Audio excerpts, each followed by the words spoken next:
So this is the last program that we are going to in the part B, that is a leaky bucket algorithm. So the question is, write a program for congestion control using leaky bucket algorithm. The concept is on congestion control.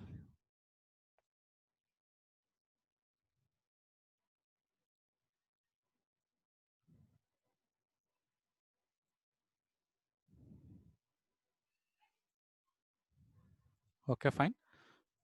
So let me all join the session.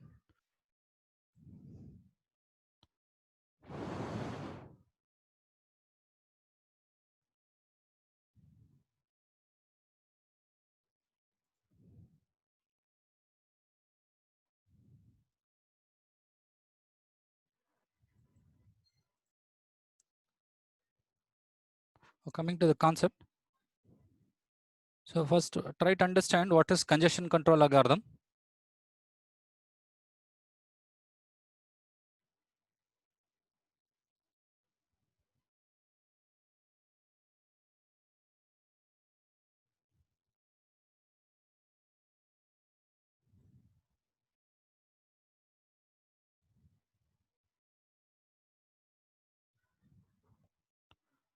So what is congestion in network concept?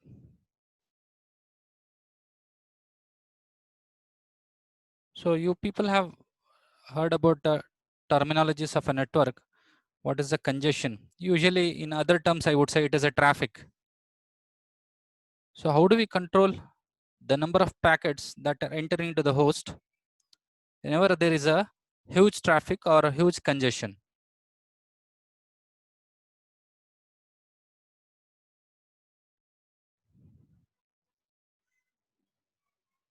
The program is a very simple Java program, a class file.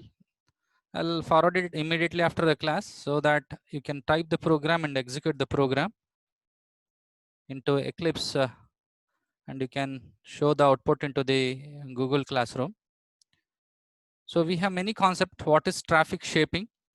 We use this congestion control algorithm for traffic shaping. So what is the meaning of traffic shaping? Traffic shaping helps to control the congestion. Usually, we need to analyze the rate at which the packets are sent. Clear? That is a clear kind of negotiation. That is at the connection setup time, the sender and the carrier negotiate a traffic pattern. There are two traffic shaping algorithms. So congestion control algorithm is nothing but we use that particular algorithm to shape up the traffic. So meanwhile, so I said two traffic shaping algorithms are there. One is leaky bucket and one is a token bucket algorithm.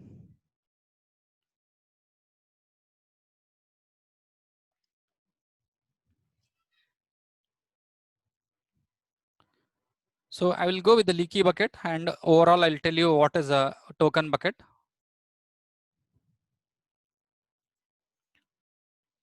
Leaky bucket algorithm used to control the rate in a network.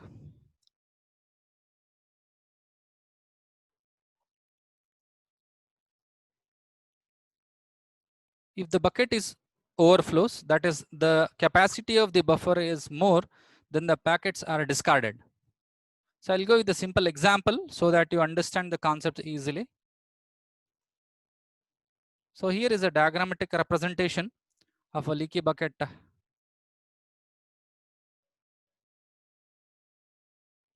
All of you could see here, we have a bucket and we have a capacity of this particular bucket. Water drips out of the hole at a constant rate. For example, if the capacity of this bucket is 1000, so if you send a packet size of 1200, so what might happen? Bucket overflow. It cannot entertain such packet size. So the packet size should be within 1000 or exactly equals to 1000. And there is a constant rate called output rate. Rate at which this output has to be sent from the source. For example, if the bucket size is 1000, if the packet size is exactly 1000, output rate is 200. So 5 times 200 packets could be sent. If it is 900 and the output rate is fixed to 200, the first 4 times 200 packets are sent. And finally, it left with 100 packets with respect to the packet size. So last 100 packet will be sent. Here there are major concept. What is the size of this bucket? Capacity of a size bucket that is being fixed in the program. Output rate, rate at which packet is sent, that is also fixed. Clear? Finally, the concept. If the packet size is more than the bucket capacity, there is simple overflow, and the constant rate at which the packet is sent, that is also being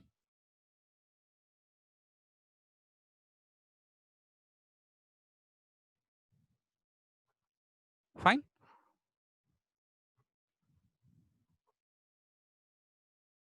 So same terminology has been represented here. Here is a host computer.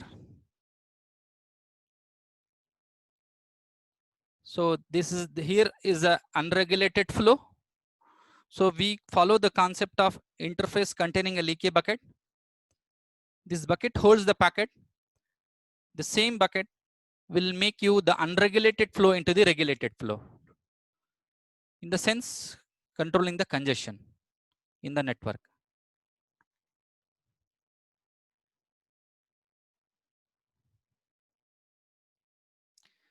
This is what the same, I repeat, it enforces a constant output rate regardless of the burstiness of the input.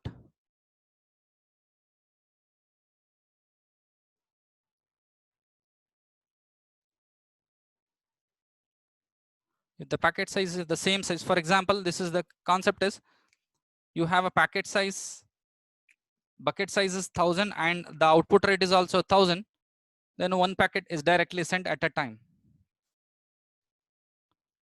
So similarly, there is one more congestion algorithms called token bucket algorithm. So let me not go with the token bucket algorithm. So I'll show you the diagrammatic representation, what happens in the token bucket algorithm. The packets are being sent in terms of a token. So one token is added to the bucket every delta time.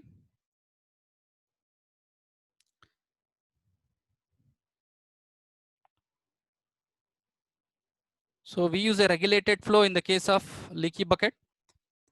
In the case of token bucket algorithm, you could say the packets are sent in terms of a tokens. So here is a regulated flow after token concept is being applied. So here is a fixed size tokens.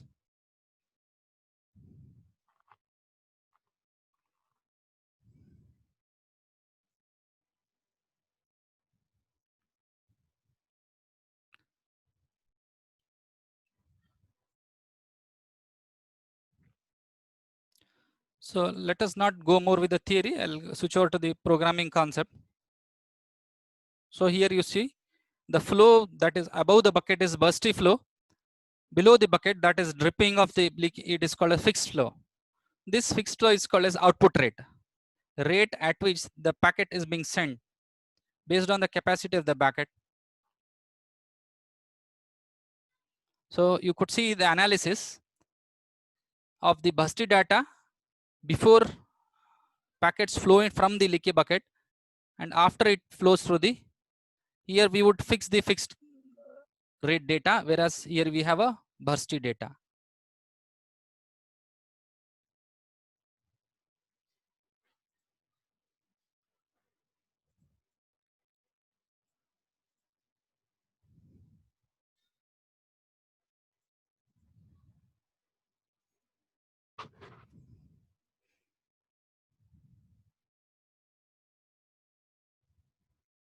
See, this is the major concept of a leaky bucket.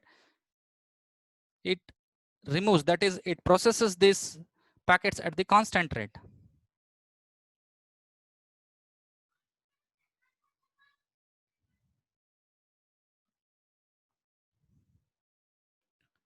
Major objective of is leaky bucket algorithm. It shapes bursty traffic into fixed rate traffic by averaging the data rate. If the it will simply drop the packets if the bucket is full.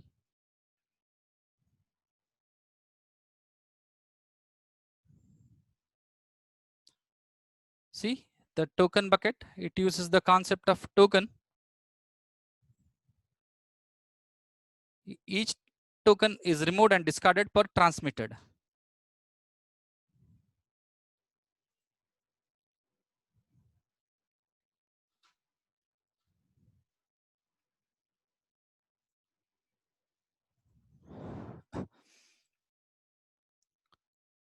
Once again, these leaky bucket and token bucket are the concept of the traffic shaping.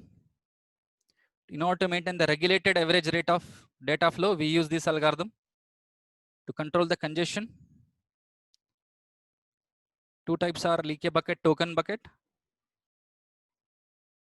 We control the rate at which the output is transmitted in a network.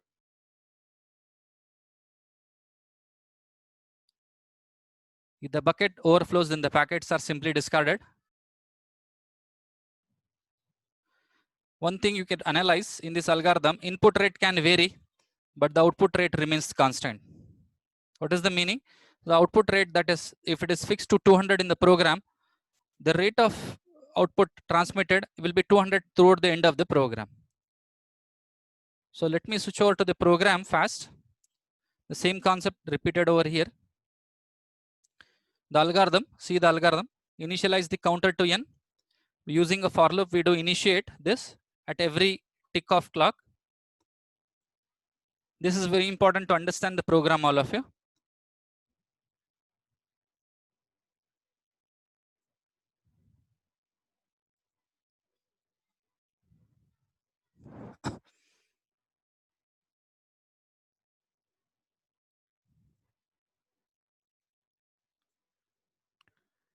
You need to initialize the counter to n. That is, if the number of how many number of packets you want to send. If it is 3 packets have to send. Of which size? 3 packets. Maybe by using random number, we do generate a different size.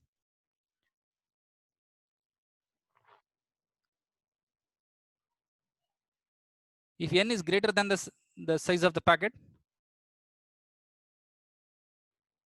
then the packet into the network and decrements the counter size by size of packet. The process is repeated. So let me go with the example so that you understand easily. N equals to 1000. Here are the packets unregulated.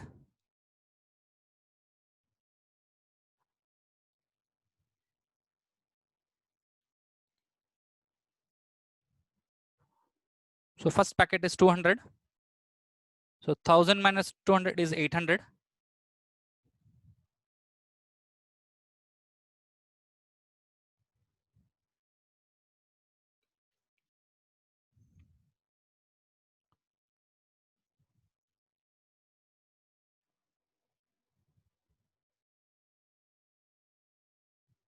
See, this 200 has been deducted. So we have a left out capacity 800. Clear?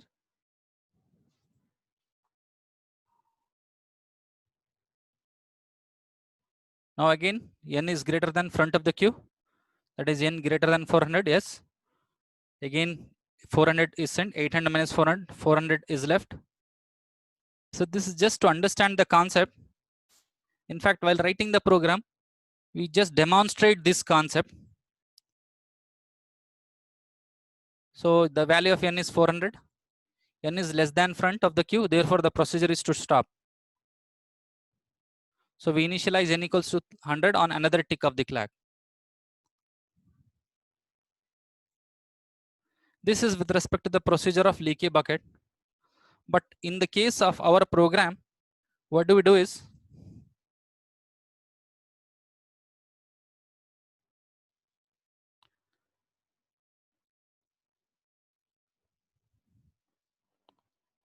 You need to enter the number of packets. Clear? You need to enter the number of packets. Imagine number of packets is 3. Once you enter the number of packets 3, there are 3 packets of different size. Enter the packet 1 size. If you enter 300, the output rate is 100. So first 100 is being sent, deducted with 300 minus 100, left with 200. Again, one more 100 is sent. Since the packet size is 300, last left out 100 bytes again is sent directly. So we have selected number of packets is 3. Again, the loop repeats. Enter the packet size 2.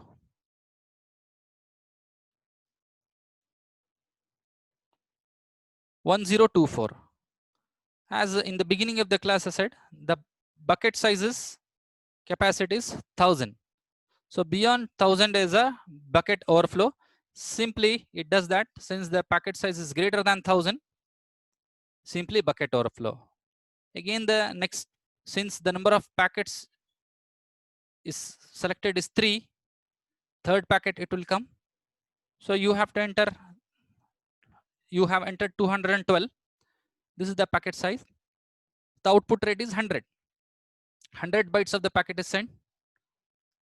Next 212 minus 100 is 112.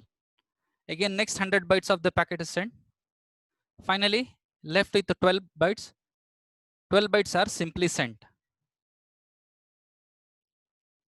So this is a very simple demonstration. How do you input the data to this leaky bucket algorithm?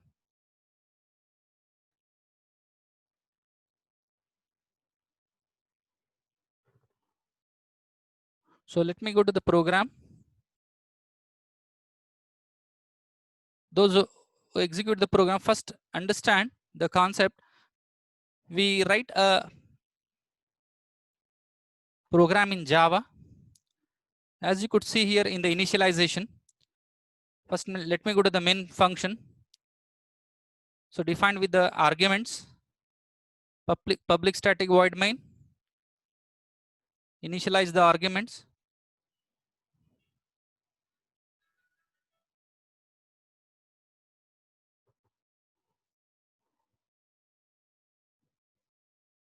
Yes.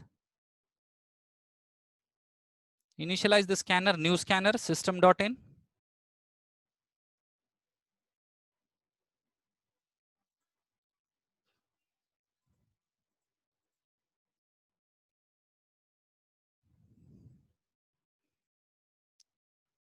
Enter the number of packets. I have shown you the output. You enter 3 number of packets you want to send of different size. Clear? I entered 3. Number of packets is 3. Initialize the scanner here to the number of packets. So our program will work only if the number of packets is greater than 0.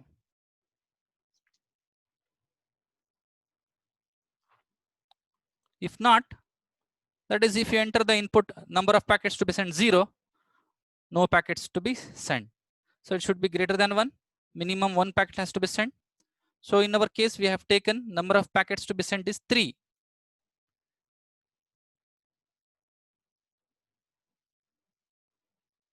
So we were into the main function. If the number of packets is greater than 0, so as I said, we need to repeat the for loop for individual case of the packet. So this for loop will be repeated 3 times. For the first packet, int I equals to 1, I less than equals to 3. The number of packets is 3 for the output that I have shown you. So I less than equals to 3, what do you do? You create a random number, new random.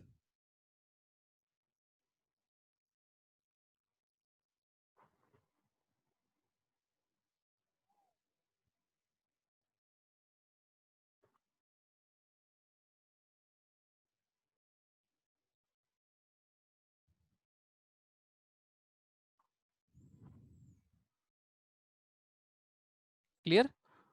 For individual number of packets, you need to follow this procedure.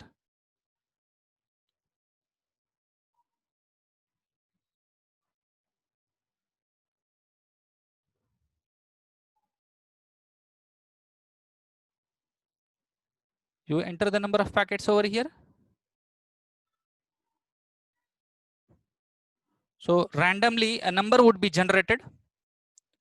Try to understand here. That random number will be stored in R. This is a random function generator. For example, this is a automatically random number. Maybe it is for our case 300.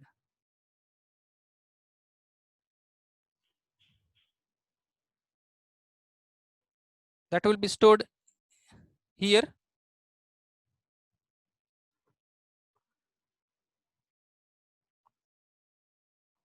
So same this random number, enter the packet size, that will be displayed.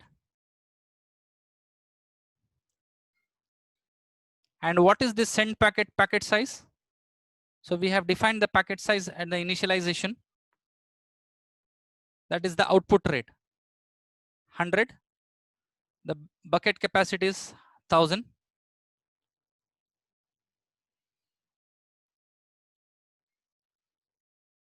So now you can see the class file in the leaky.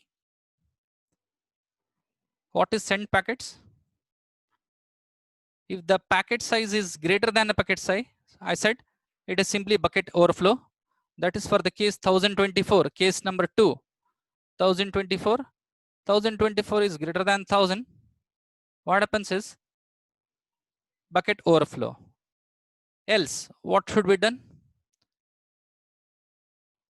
If the packet size is greater than the output rate, so what will be done?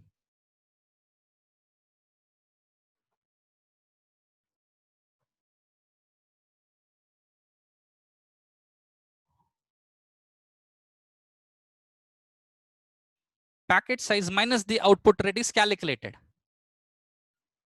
For example, in the last case, 212. Maybe 212 is a random number that is being generated. So output rate is 100. 100 bytes are sent. Once 100 bytes are sent, you left the packet size 112. Again, next output rate is 100. 100 bytes of packet is sent. You left with 12. Whether is 12, what is the present size of the packet? 12. Whether 12 is greater than 100? No. So the output rate is greater than 12. In that case, 12 is simply sent. So that is what here it has been explained here. Clear? Packet size minus the output rate. Output rate is fixed throughout the program. Throughout the end of the program, packet size is same.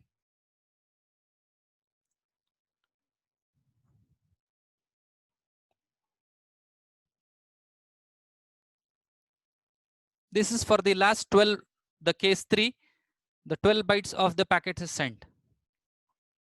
For this case, we have written that is in the case the packet size is less than the output rate.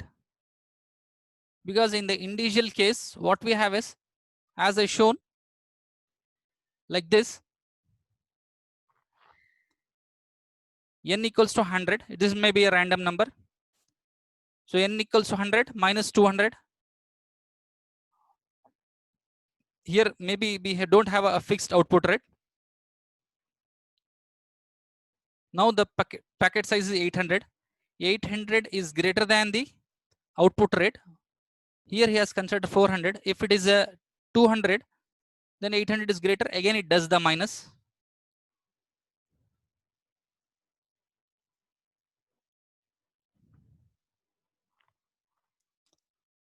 So this is all about the concept of a leaky bucket. What happens is, this is randomly generated. This is randomly generated. And this is randomly generated. And also this number of bytes to be sent, it is being calculated by doing minus with the packet size.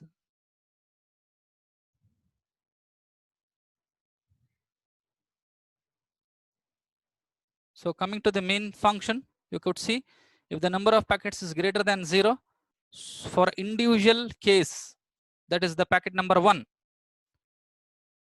I equals to 1, case number 1. For this case of 300, this loop will execute.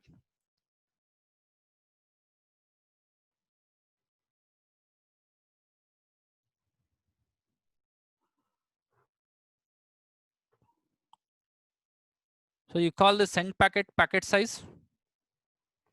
What does the send packet size does? Send packet size does the calculations, that is it minuses the output rate with the given packet size and calculates the new packet size. Now you could see here in the case of whether packet size 300 is greater than bucket size. No. So there is no bucket overflow. I'm talking about the first case. Whether the packet size is greater than output rate. Yes, output rate is 200. Packet size is 300. Yes, again you calculate system.out println. What is this? Output rate. 200 bytes of packet is sent. First you get it. Then you need to calculate the new packet size. What is the new packet size? 300 minus, right, 100. Again 200 is the new packet size. Again it is a while loop. Again 200 greater than the output rate, that is 100. Yes. So what happens now? 100 output, that is output rate is 100, bytes of packet is sent. You consider the third case, that is 212. In this case, first 2 bytes are sent. That is being executed in this while loop.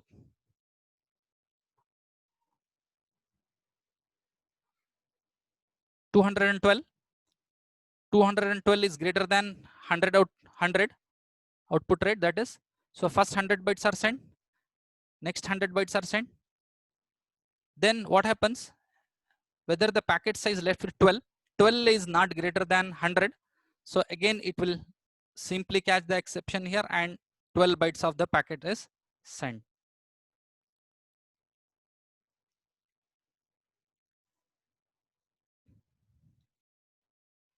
So execute this program. I'll just forward you the program as of now.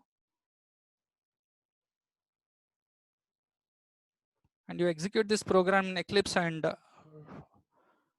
you can give the output snapshot onto the Google Classroom as procedure.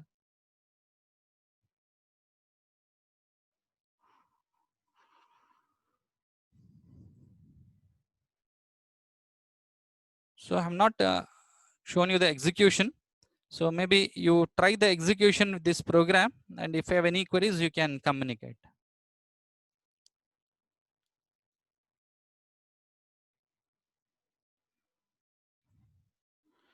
So I'll forward you the program.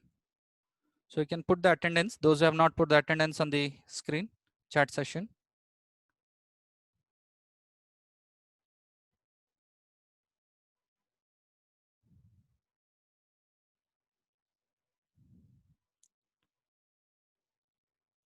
So I'll forward you this lab manual along with the one different program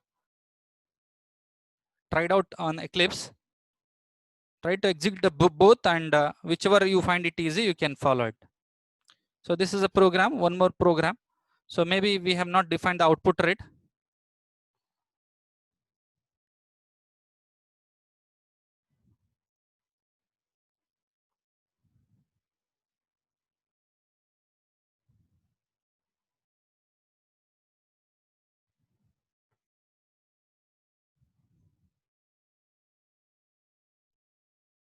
So let me end the session. I'll forward you the program.